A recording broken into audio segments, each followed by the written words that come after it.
We can get started, and I'll just introduce Brooklyn, which today is my task, but also a huge pleasure because I think most people know that Brooklyn is a pharmacy U colleague, but also she's a friend of mine. So always nice to see you here. And she's also now a PhD student at Northwestern University. She's interested in the history of people with disabilities in the 20th century, having extensively written and researched about eugenics, post-war justice, and the independent living movement in the German-speaking world. Brooklyn holds a bachelor and a master's degree from Austin Peay State University in Clarksville, as well as a master's in comparative history from CU. Her master's thesis at CU focused on the inclusion and exclusion of people with disabilities in Germany from 45 to 89, prior to the formal passage of disability rights. And currently, she's researching the role of grassroots organizations in Nazi Germany. Her work is particularly focused on the role and establishment of the Hilfsbund for the physically disabled. And outside of her research, she also enjoys reading and creative writing. The research she's presenting here today was also featured at our journal when she published with us last year at Carnival. By the way, call for papers still open. And I'm also happy to say that Brooklyn joined us this year, both in the PhD committee and the editorial board. So, as I said, we from CU are slowly taking over ISHA. And Brooklyn, the floor is yours. Yes, so thank you everyone for coming. Thank you, Julia, for that introduction. As Julia said, I will be presenting a paper that I published with ISHA. Is the same title as the presentation, Defining Victimhood, the Exclusion of People with Disabilities from Post-War Justice in Germany.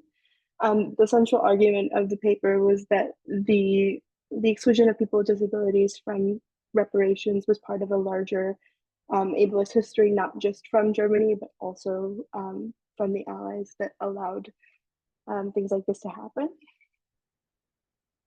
So to move to, so for the aspects to cover, I'll do a little bit of a more in-depth introduction of the paper itself, talk about the research aims, methods, and sources. And then I will give you a little bit of a background on eugenics as a whole in the 20th century. I think that that's really important for understanding the history that we'll be looking at. And then after that, I will turn to kind of the legalities of defining genocide and crimes against humanity at Nuremberg. Again, because this also plays a role in deciding who gets reparations and who is recognized as a victim of the Holocaust under German law. After that, I will turn to the legalities of victimhood and compensation in the Federal Republic specifically. And I will also talk a little bit about East Germany, although that will definitely be a smaller section. After that, I want to give a couple personal stories from people that tried to claim for reparations, because I think it's good to see kind of what these things look like in action rather than just seeing what they look like in legal documents. And then we'll end by talking a little bit about recognition and where it stands now, because it is still a bit of a continuing issue. So to talk a little bit about the research aims, the methods, and the sources, my guiding questions for this project was, how did Germany reckon with its past in the context of sterilization and euthanasia, and how were disabled people recognized and compensated for their struggles under Nazism or not? To answer these questions, I took a bit of a legal approach, and I wanted to analyze documents that codified genocide and who the victims of that were, and then look and see how Germany used the definitions at Nuremberg to frame their own reparation laws. I also looked at official press and government documents that were from organizations that were trying to help disabled people and other victims of sterilization, and how they were in conversation with the government in terms of passing new laws so that victims of sterilization and euthanasia would be included in reparations. So most of the primary sources for this work came from the archive for the League of Persons Damaged by Euthanasia and Compulsory Sterilization. The archives that I accessed were digitized at the time that I was writing the paper, but there's also a larger archive in Detmold, Germany. The other important materials were through the Bundesarchiv, which is the federal German archives, and we also have some sources from a journalist named Ernst Klee, who in the 80s met with people who were trying to get compensation and were unable to. So to give a bit of a background on euthanasia or eugenics and euthanasia as a whole, it's a practice that's done throughout the 20th century. In the 1800s, the term eugenics is coined by Francis Galton, who kind of sees it as a way to get well-born people. And the goal is to get, of course, better populations. And when we talk about eugenics, today we'll be mostly talking about negative eugenics, which is the practices of things like sterilization and euthanasia to root out the people that are considered bad under eugenic policies. But there's also positive eugenics, which is kind of the process of, for example, in vitro fertilization or sperm banks. Those can all be considered ways of positive eugenics, which is just to say it's a way of potentially controlling the population without necessarily affecting people who you might consider like less worthy or less desirable. That's not to say that either positive or negative eugenics are necessarily good. It's just different ways of going about it. And to talk a little bit about the passage for the law of the prevention of genetically diseased offspring. This is the 1933 sterilization law that the Nazis used to sterilize initially people with disabilities, but also people that are asocial.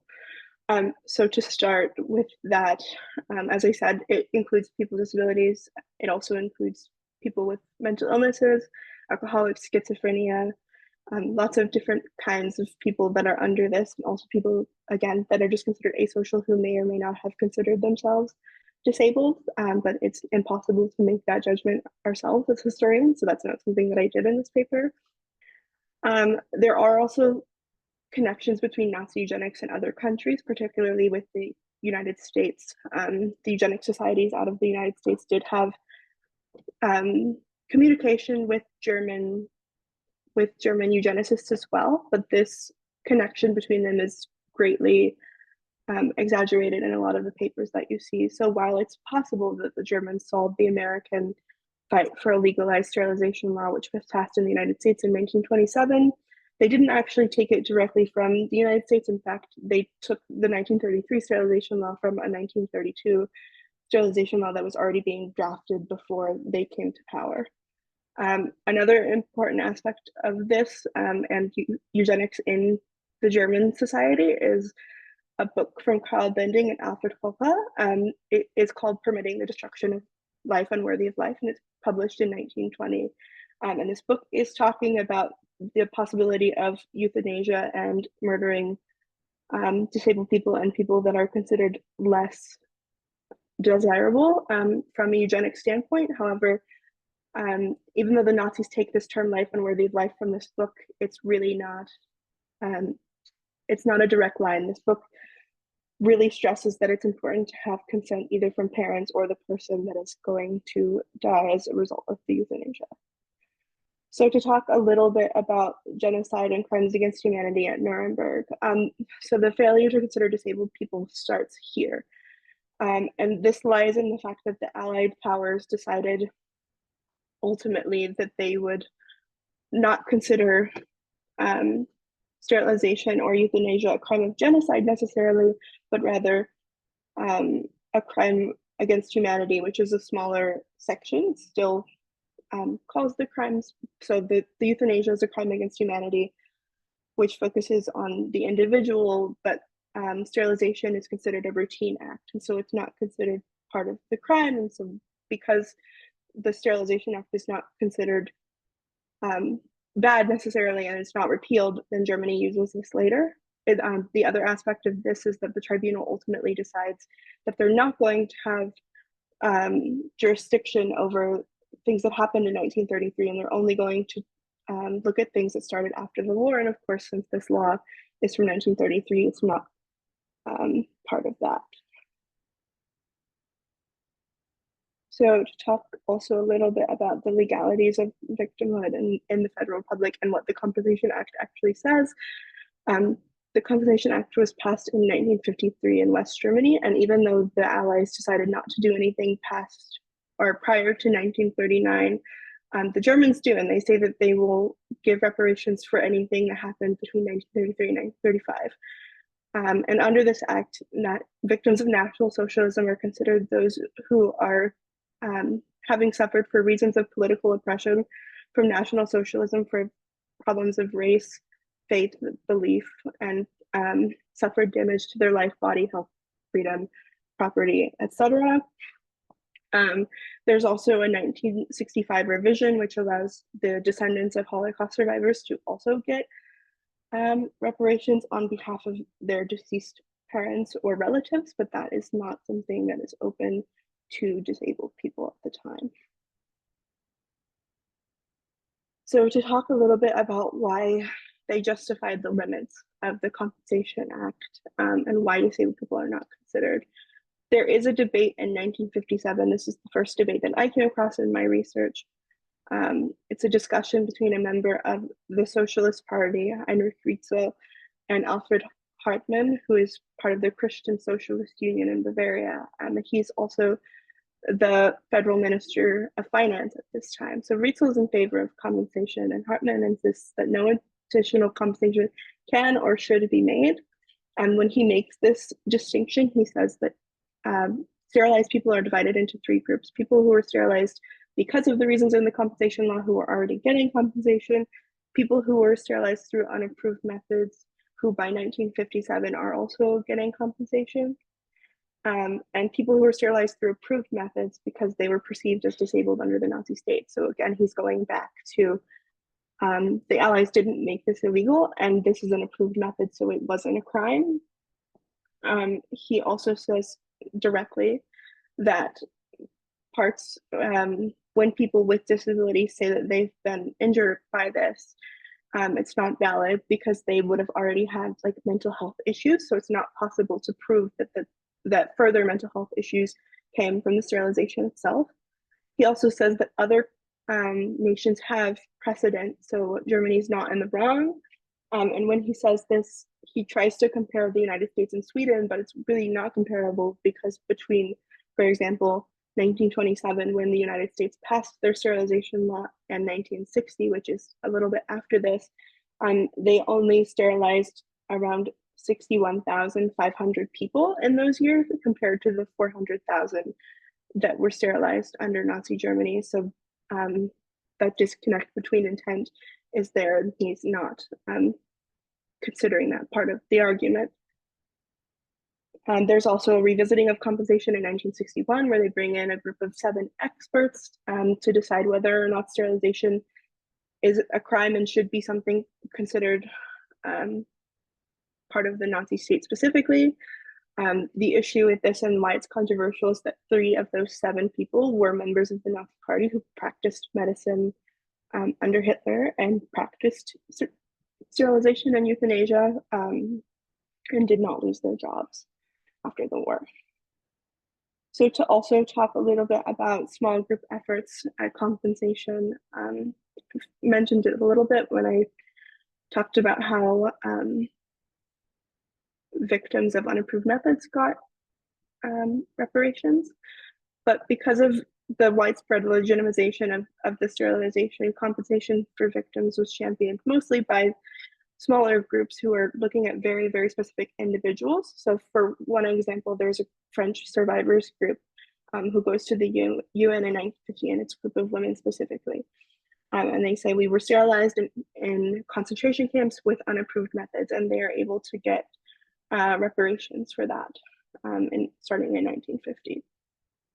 And while the Compensation Act for these victims is minimal, it's around 3,000 marks, it is a notable achievement compared to the League for Persons Damaged by Euthanasia and Sterilization, who is working for mostly disabled people, but also for everyone. For one, the group's not founded until 1987, so it's clearly very late, but also anything that they file after that is pretty much rejected. So we can see that other groups who are not necessarily disabled and not looking at disabled people specifically are getting compensated, while this group mainly focused on disabled people is not getting compensated. This is not to suggest that those other groups didn't have trouble with getting compensation or that they got enough compensation. It's just to point out that there is a divide seemingly on the basis of disability for this issue. So to talk also a little bit about these, a little more about these marginal successes by smaller groups. The first revision of payments made specifically to victims of coerced sterilization doesn't happen until 1980, but it does happen. And again, it's mainly for people in concentration camps and Jewish victims specifically. Of course, that's part of the nature of the targeting, because disabled people, for the most part, if they were not Jewish, were not sent to the same concentration camps. They were sent to different hospitals and psychiatric institutions. These reparations that were given still differed greatly from other groups as well. So the program allowed a one-time payment of 5,000 marks. And in 1988, this was extended to a monthly payment of 1,000 marks. And in 1999, that was adjusted to 120 euros. But today it's been adjusted, and the max amount that someone can get is 2,000 euros, or 2,556 euros in total.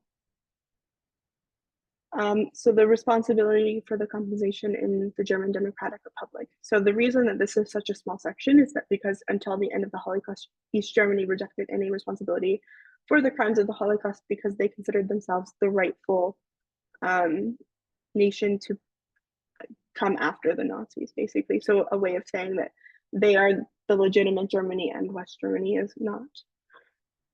Anytime that they did talk about reparations, which was something that did happen, they always went back to, we don't have to pay anything to individuals because we're only paying the reparations to the Allied countries as we agreed to at Potsdam and Yalta at the end of the war. So the kinds of reparations that they're paying are like sending sugar and machinery to the Soviet Union. And all of this remains the case until 1990. And this stops when they have their first and last democratic election. But even at this point, the only organizations that they're working with are the World Jewish Congress and the State of Israel to give reparations to Jews specifically. So sterilization victims are still excluded from this. Another part of this is that Nazi doctors are disproportionately able to keep their jobs in East Germany. There's a lack of concern for disabled people specifically as well. This is a really shocking point because statistically East Germany did take more people off of their posts than West Germany, but for doctors that's not true. And anytime they do talk about helping disabled people or the possibility of giving reparations, they only ever talk about the ideas of eradicating fascist character and uplifting the socialist spirit, which is obviously a way of, erasing the victims from the reason that you might be giving reparations, if that's something that they decide to do. After the nation is unified, Germany revises the reparation laws and allows East Germans to file for compensation under the Compensation Act. They were also able to apply for restoration of property until 1992, for real estate, and 1993 for movable property. And this is going to be, these years are going to be important when we talk about specific cases and what people are actually told when they go to try to apply for reparations. So I want to give you 3 examples of that. These are all from the Federal Republic because of the lack of sources from East Germany, but we will get into it. So the first one is from a man named Heinrich Lohner, who begins the process of being recognized as a victim of National Socialism in May of 1985. And actually, Lohner only does this because his pension is going to be too low because his forced labor in Kamenhof, which is where he was forced to spend his childhood. It's a home for the disabled. He was a carpenter's apprentice and was forced to make coffins with unlockable bottoms. That time of working is not considered in his pension, so he is saying that he won't have enough money and he doesn't want to file for social assistance. Originally, the city of Hessen and the welfare office offer him payment of 1,000 marks, And he initially rejects this and says, that's not the point. I just want my labor to be recognized and compensated. And when he says this, the city completely rescinds the offer, and he's told that he doesn't qualify under the Compensation Act because he's not part of the protected groups, and also that he missed the application deadline, even though they do later, again, open the applications and the deadlines for East Germans, but they're not willing to do that for others. So a couple other instances of this, in 1983, the city of Constance discovers urns of euthanasia victims in the basement of a local morgue. And there's a woman who tries to file for compensation because she learns that her mother has been killed by the Nazis. She had a suspicion, but this is the first time that it's confirmed. And she calls and tries to do an application for reparations, and she's just told that she missed the deadline in 1969, and that the reasons that she did were too insignificant to justify the government opening up a new case so that she could file. There's also another woman whose father is killed in Grafnik, and she was told that she was ineligible for reparations because she is a descendant of the victim, and reparations are only for victims themselves, despite the fact that other groups are able to get reparations on the basis of their parents or guardians being killed by the Nazis. There is another woman who kind of goes about this as hardship pay, which is the way that some people are getting reparations on the basis of their parents. It's hardship pay for the consequences of war. And she's told that she's not allowed to have this because her father, who was killed for being disabled, she has no way of proving, of course, that he would be working and therefore financially supporting her if he was alive. And so they say that that makes her ineligible for the reparations. So to talk a little bit about recognition as a continuing issue. Full recognition has never been fully reached. We do have a little bit of movement. The 1933 Sterilisation Act is repealed in 2007. It is true that that act is not used after the war in any part of Germany, but the fact that they were unwilling to repeal it because they said that it wasn't National Socialist in spirit was definitely a point of contention for not just disability rights groups, but also for everyone. In 2002, children of euthanasia victims are given their first opportunities to apply for a hardship payment. And it's a one-time payment of 2,556 euros. Again, this is kind of in response, or this is filed after the woman in the previous example, but it just shows how long it took to get this. Subsequent reforms have added sterilisation victims to the hardship clause and the consequences of war. And the amount has been adjusted multiple times. As of 2023, survivors of sterilisation are eligible for 600 euros a month. However, this remains controversial because part of the point made by the disability groups and the people who want to be recognized, part of their issue is that they want Germany to say that this was National Socialist and that it wasn't a general consequence of war and that they were specifically targeted. Which is something that has never happened, despite the German Medical Board also in 2011 issuing an apology. For their crimes, the federal government refuses to do the same and recognize that this was a crime tied to Nazism and was not okay, even in despite the sterilisation laws that other countries had. Also, as of 2023, the League of Persons Damaged by Euthanasia and Compulsory Sterilization reports that only 29 victims of forced sterilization that they know of are alive and eligible, and along with one survivor of euthanasia policies. So that last group of people surviving euthanasia has always been a very small group of people, but the group of people sterilized, as I said, there was a total of 400,000 sterilized under the Nazis, and we don't know that all of those people lived, but they had waited so long to pass these kinds of revisions that most of the people that would have benefited from them died before they were recognized. I also want to say that while I did this research last year, I did read something this year that this league of persons damaged by euthanasia and compulsory sterilization is shutting down at the end of 2024.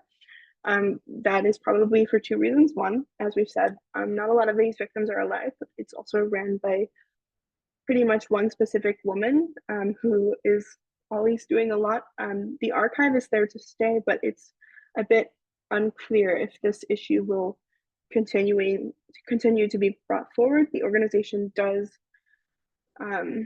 forward people who might come forward and say that they were victims or that their family members were victims. They forward them to other organizations such as like the Hadamar Memorial, but again, it's really unclear right now with this league shutting down and then really being the champion of all this, what will happen next.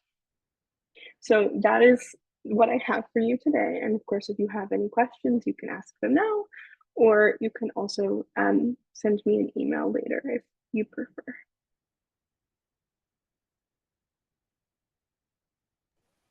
So yes, exactly. We're opening the floor now for questions, if anyone wants to start.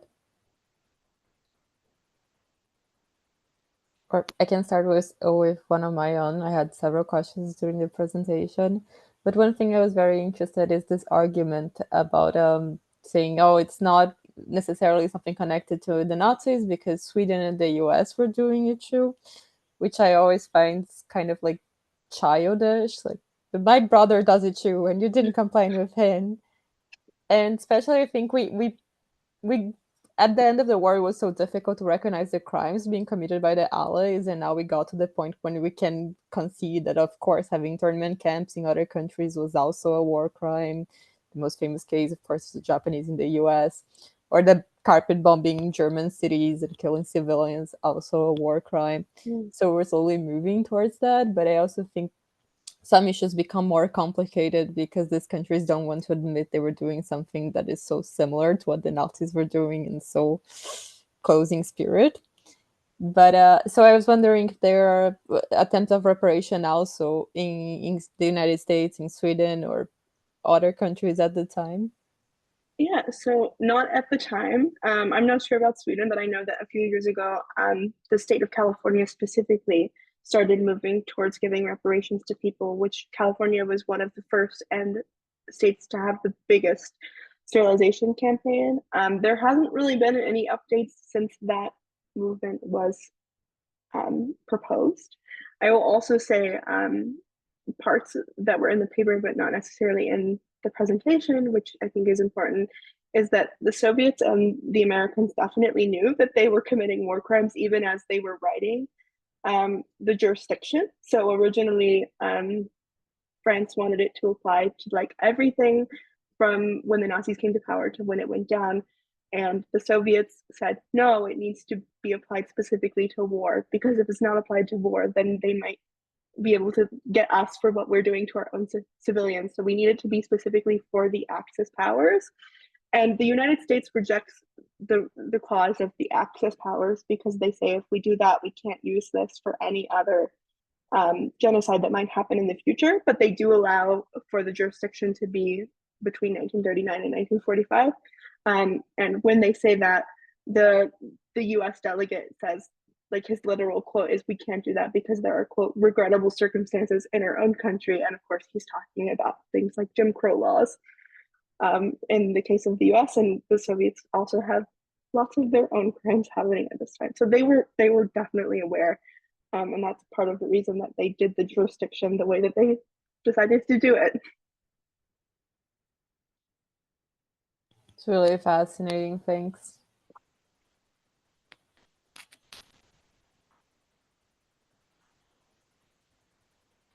And do you think that's connected to Germany still, let's say, not having fully included people with disabilities in the daily life? I'm always shocked by remembering you telling about how schools so often do not accept disabled people. Yeah, I think that that is part of this as well.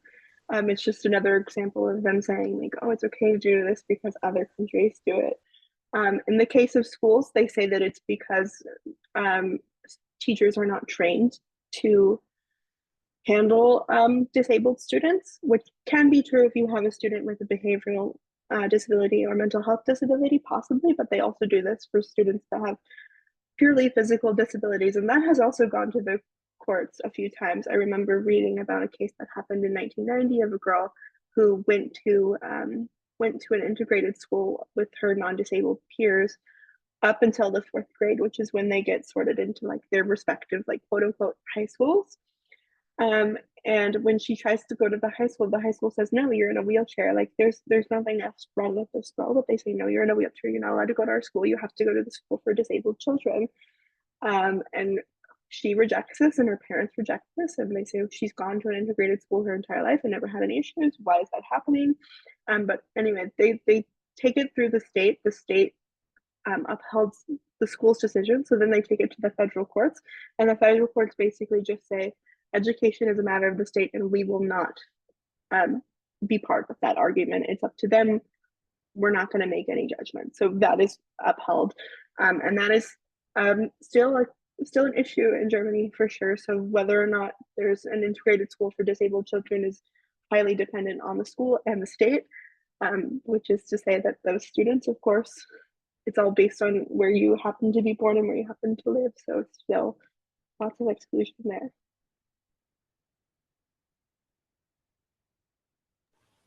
Cool. David, I don't want to exclude you guys, but I just have so many questions. If you guys want to ask, please just come in anytime or raise your hands. And there are not that many of us, so we can make it more of a conversation. Sure. I just want to say thank you, Brooklyn. The whole presentation was very interesting. And actually, I have a question. It's a very short one. It's just that I didn't know barely anything about this topic. And for example, you mentioned that the reparations, they were paid to the countries, not to individuals, if I understood correctly. And that In the is, case of East Germany. Sorry, what? That's in the case of East Germany specifically. And so once the reparations were paid to the countries, were the countries to distribute them among the individuals, or were the individuals not to receive anything at all? There are some reports of individuals getting like quote unquote honor pensions from East Germany who are East Germans before all of this ends, but there's not actually any proof of that. It's just like an anecdote of East Germany saying like, these people got reparations. And even then, if they did get them, it's more like you were a good socialist, so we're going to give you reparations, not necessarily like you were a disabled person who was a victim of Nazism. So to rectify that, we're giving you reparations. I see. Thank you. Mm-hmm. Hi, I have a question, Brooklyn. Hi. Sorry, I'm not going to turn on my camera because I'm multitasking and cooking at the same time, so forgive me. I have a question because as far as I remember, at some point there were some protests in Germany of like family members who kind of were like a bit, I don't know how much aware of everything they were, but they figured that there was something wrong happening with their family members. And if I remember correctly, there were some protests. And I think this is what also caused the Nazis to do it, like to commit the murders later in different, like to kind of move it more so that it's less visible.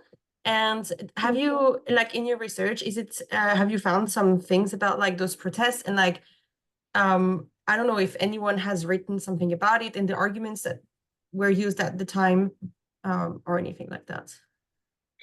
Yeah, so it wasn't a part of this paper, but there definitely were protests from families because initially with the T4 program, parents were told like, oh, you're a disabled child, like we have this new experimental medicine. If you bring them to this hospital, we may be able to cure them. And of course, that just wasn't the case, and that wasn't what they were doing. So people did start to protest, and there are some cases of people being able to get their family members out. So, for example, last year I visited the Hadamar Memorial, and there is documentation there of a man whose wife is in a psychiatric hospital, and when he gets word that this is happening, he pulls her out very quickly.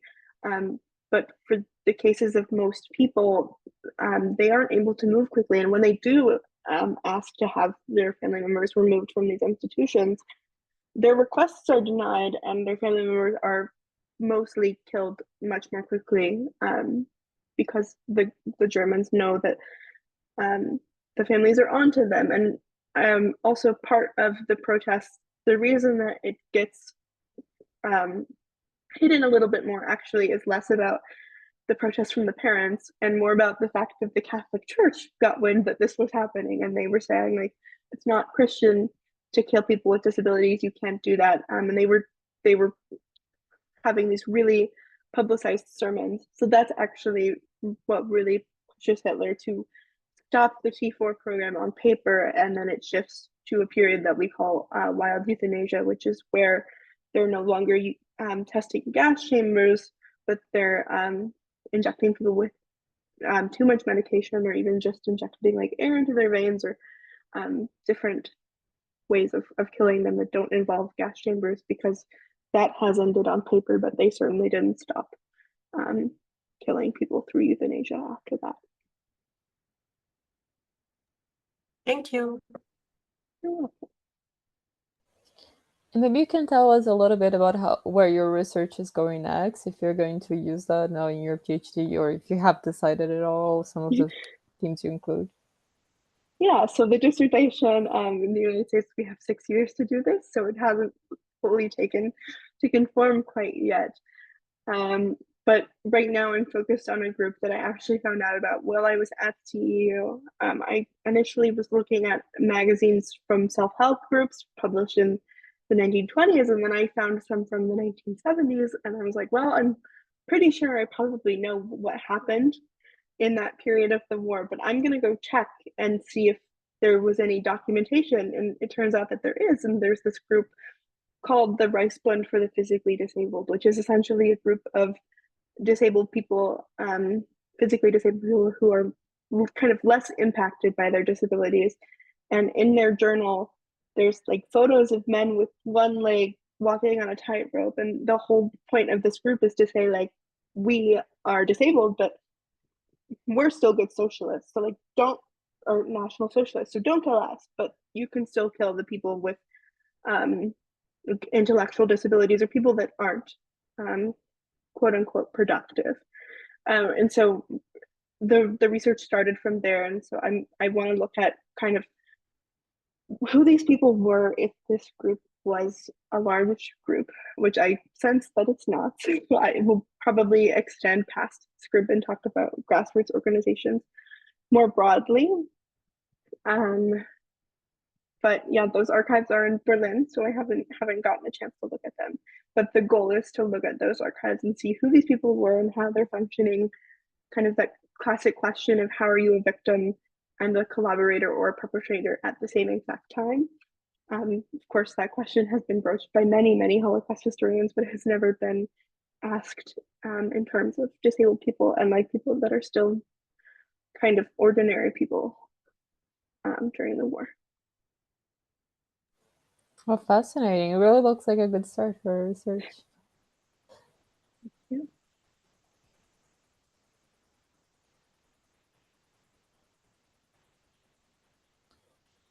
Okay, guys, do you have any more questions, comments? Also from you, Brooklyn, if you want to add anything that you think you didn't get to broach, but would be interesting to add. I think I got to most of it, and when I added the part about, you know, the jurisdiction, I think that was the biggest piece. Nice, nice. Okay, so I think maybe we can call it a day then. Thank you guys so much, everyone, for coming to see Brooklyn's presentation. I think it was so fantastic to have you here. And thank you, and thank you both for coming as well. And Thank David, you. you're next, so get ready. Yeah. Bye-bye. Bye-bye. Bye.